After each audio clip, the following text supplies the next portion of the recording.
below SRP na mga original at legit na mga gadgets. So dito lang yan sa Cellphone Republic Trading, at sa halagang 6,000 pesos nga lang, meron ka ng iPhone 7 Plus and iPad mini 4 na 6,000 pesos lang din na 128 gig. So meron din sila dito mga Android phone. Sa Android phone naman, pinakamura, nagkakahalaga lang ng 2,900. Meron ka ng Itel A50C na 432 gig, no? So meron din sila ditong Smart 9, meron din sila ditong Redmi A3, A90, and Tecno na Transformer Limited Edition, and then yung Spark Go 1, available din dito yung Go 1S, then meron din silang P55, meron din P70, and of course yung Hot 50i, the Infinix, plus meron din sila dito yung pinaka-latest lang, eto yon, yung MPL, of course yung GT30 Pro, na bagong labas na po ito ni Infinix, no? May kasama na siyang mag charger, guys, yung pampakuling, no? So sa mga gamers dyan, saktong-sakto, lumabas na yung MPL na GT30 Pro. Okay, so nagkakahalaga lang dito sa kanila ng 14,499 pesos. May available din sila ditong iPhone 13.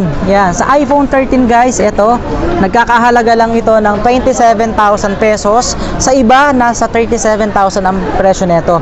Then aside from, of course, sa 13 or iPhone 13, meron din sila dito yung pinaka-latest iPhone 16e, mga bagong labas ng iPhone 16 series, no, guys, available dito, nagkakahalaga lang ng 29,990 pesos. At meron din sila, syempre, yung pinaka-latest talaga na iPhone 16 Pro Max. Ayan, Pro Max talaga yan, no? Napakalaki na yan.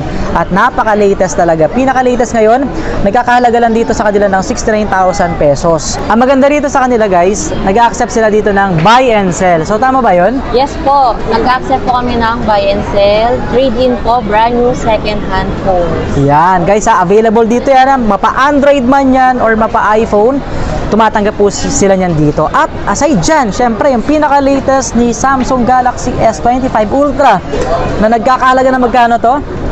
58,000. Okay, so 58,000 pesos ang SRP po nito, nasa almost 80,000 sa iba.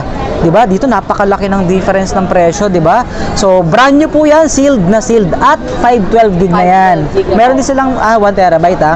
And then guys, ang kagandahan pa diyan, once na nag-avail ka ng any iPhone or iOS dito, automatic meron kang gift set, tama ba ako? So anong kasama sa gift set na to? May tempered po yan. Okay. Case, charger, AirPods, MagSafe charger, then MagSafe power bank. Powered bank. So isang set na yan, guys, pag nag-avail ka dito ng any iPhone or iOS. So, di ba? At hindi lang yan, may good news pa ako sa inyo. Kung kayo ay